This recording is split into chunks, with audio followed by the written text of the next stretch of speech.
آپ جانتے ہیں ایک واقعہ میں پڑھتا ہوں، جیسے آج ہم لوگ اپنے بچوں سے کبھی کبھی بہت دل برداشتہ ہو جاتے ہیں، غم زدہ، مغموم، اور یہی کہتے ہیں بہت نالائق ہے، بے دین ہے، بے بہرا ہے، دین پر نہیں چلتا، دین کو نہیں مانتا۔ یہ وہ ایسے ہی ایک لڑکا دین سے بے بہرا، غلط کاموں کا ارتکاب کرنے والا، غلط کاموں میں پرورش پانے والا، اور اپنے ماں باپ کا کہنا نہ ماننے والا۔ اب آپ جانتے ہیں اس کی ماں کا وقت آخر تھا، جسے سکرات الموت کہتے ہیں، حالت نزا۔ نزا کا عالم جب جانکنی کا عالم ہوتا ہے اسے کہتے ہیں۔ اس کی ماں نے بلایا، کہا بیٹا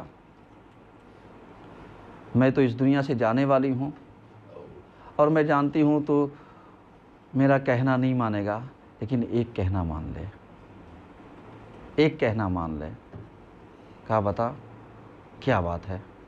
کہا میرا کوئی بھروسہ نہیں میں کب مر جاؤں، ایک کہنا مان لے کہ جب کبھی بھی حسین کی مجلس ہو وہاں پر جانا، حسین کو سلام کرنا،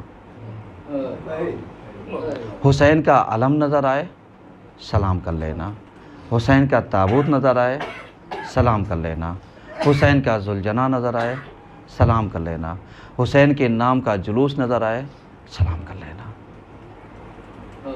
غور کر رہے ہیں؟ سلام کر لینا۔ اس نے کہا ماں ٹھیک ہے، اتنا تو میں مان ہی لوں گا۔ اب جب اس نے وعدہ کیا، وہ ہر مجلس میں جاتا تھا، مجلس میں شرکت کی۔ چونکہ ہمارے یہاں جو ممبر لگا ہوتا ہے، ممبر پر علم لگا ہوتا ہے۔ علم کا مطلب ہی یہی ہوتا ہے کہ ہم آ کر کے سامنے سے اپنے امام کے سامنے پیشانی کو خم کر کے امام کو ایک سلامی دیں۔ سمجھ یہ اس لیے علم کا کام کرتا ہے کہ تاکہ ہم اپنے امام کو ایک سلامی دیں۔ اور اس کی عادت ایسی تھی، مجلس میں جاتا تھا، السلام علیکم یا ابا عبداللہ کہتا تھا، السلام علیکم یا ابن رسول اللہ، اس طریقے کے کلمات وہ کہتا تھا۔ اب اس کے بعد یہ اس کی ماں تو گزر گئی دنیا سے۔ اب چونکہ اس کی عادت کس چیز کی تھی؟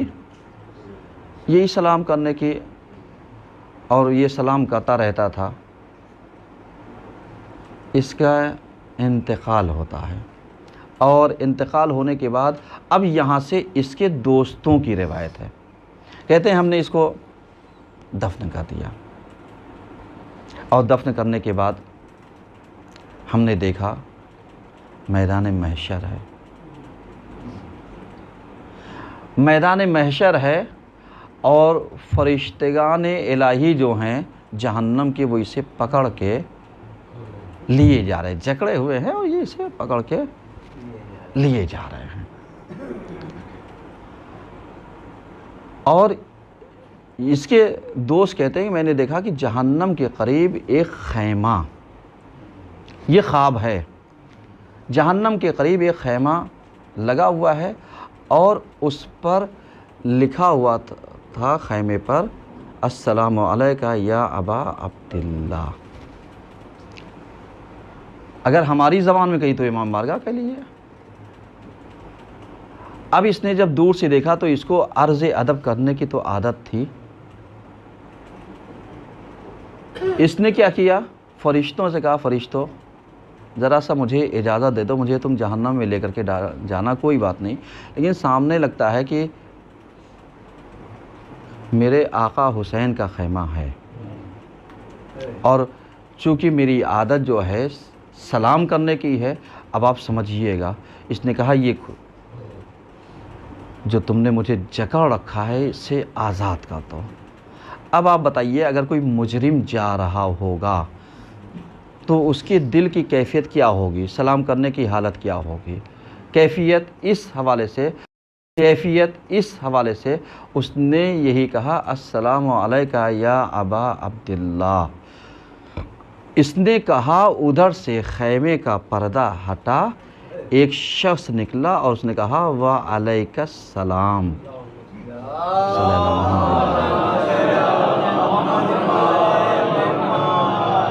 اور نام لے کر کے اس کا فلانی، اور اس کے بعد یہ اپنا چلا۔ اب یہیں پر رک کر کے میں آپ سے کہنا چاہوں، جس کی عادت دنیا میں جیسی ہوگی وہ ویسے ہی کرے گا۔ اگر ہم تمیز سے کسی کو سلام کی عادت ڈال لیں گے تو ہر کوئی ملنے جلنے والا ہوگا، سلام کریں گے۔ اگر ہماری اکڑ کی عادت ہوگی تو ہم کوئی بھی ہو ہم اکڑ کے ہی چلیں گے۔ اگر ہماری عادت فتنے کی ہے تو ہم فتنہ ہی، یہ آپ ذہن میں رکھیے گا کہ عادت، چونکہ اس کی عادت تھی حسین کو سلام کرنے کی۔ اب اس کے بعد فرشتے اس سے لے جانے لگے۔ امام نے روکا، کہا رکو، کہا کیا بات ہے؟ کہا مولا یہ ہے، کہا یہ ہے میرا چاہنے والا؟ کہا ہاں آپ کا چاہنے والا ہے، بھی اسی نے آپ کو سلام کیا ہے۔ مولا نے کہا لاؤ اس کا نام اعمال دو۔ نام اعمال لیا تو کچھ نہیں سوائے گناہ کے، اور کوئی اتنی نیکیاں بھی نہیں کہ جو اس کی بھرپائی کر سکتے۔ اب آپ ذرا سا غور کیجئے گا، جو امام نے کہا کونو لنا زینا ولا تخونو علینا شینا، کہ تم ہمارے لیے باعث عزت بننا، باعث ذلت نہ بننا۔ امام نے اس سے پوچھا کہ یہ تمہاری فائل ہے؟ کیا کہتے تھے؟ کہا مولا کیا کروں، جہنم میں لے جا رہا ہوں۔ امام نے اس کا ترجمہ یہ تھا کہ مولا نے یہی کہا کہ اللہ محمد اور آل محمد کے طفیل سے ہر انسان کے گناہوں کو معاف کر دیتا ہے، مٹا دیتا ہے۔ اور اتنا کہہ کے اس کی فائل اس کو دی اور اپنے حجرے میں چلے گئے۔